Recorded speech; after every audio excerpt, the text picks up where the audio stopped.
বিসমিল্লাহির রহমানির রহিম।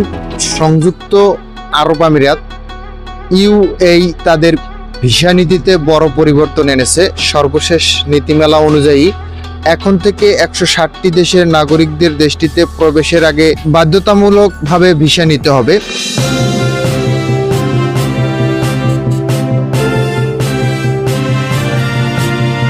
এই তালিকায় বাংলাদেশ, ভারত ও পাকিস্তান সহ দক্ষিণ এশিয়া, আফ্রিকা, ইউরোপ এবং আমেরিকার বহু দেশের নাম রয়েছে।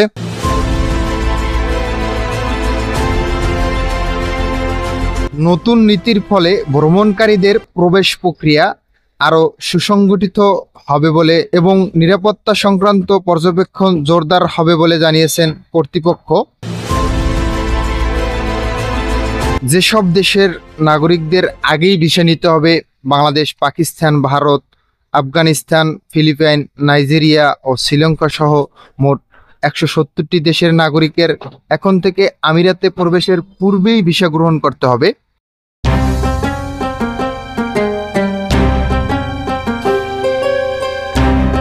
তালিকায় আরও রয়েছে Afghanistan, Algeria, Angola, Ethiopia, Kenya, Ghana, Vietnam, তুরস্ক, ট্রিনিডাড অ্যান্ড টোবাগো, পালাউ, সামোয়া।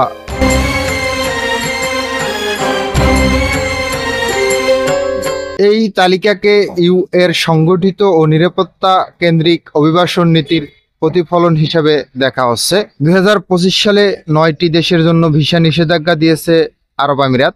নতুন নিয়মের পাশাপাশি সাময়িকভাবে 9টি দেশের নাগরিকদের জন্য পর্যটন, কর্মভিসা নিষিদ্ধ করেছে। প্রশাসনিক ও নীতিগত কারণ দেখিয়ে এই সিদ্ধান্ত নেওয়া হয়েছে।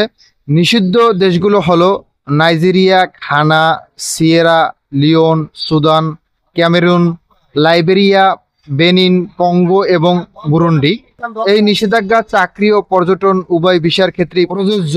ভবিষ্যতে নীতিমালা পুনর্বিবেচনা পরে এটি পরিবর্তন হতে পারে বলে জানিয়েছে কর্তৃপক্ষ। ভ্রমণকারীদের জন্য কিছু নির্দেশনা: ইউএর দূতাবাস বা অনুমোদিত ভিসা সেন্টারের মাধ্যমে আবেদন করুন।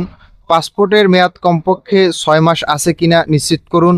দ্রুত ভিসা দেওয়ার প্রতিশ্রুতি দেয় এমন ভুয়া ট্রাভেল এজেন্ট প্রতারণা থেকে সতর্ক থাকুন।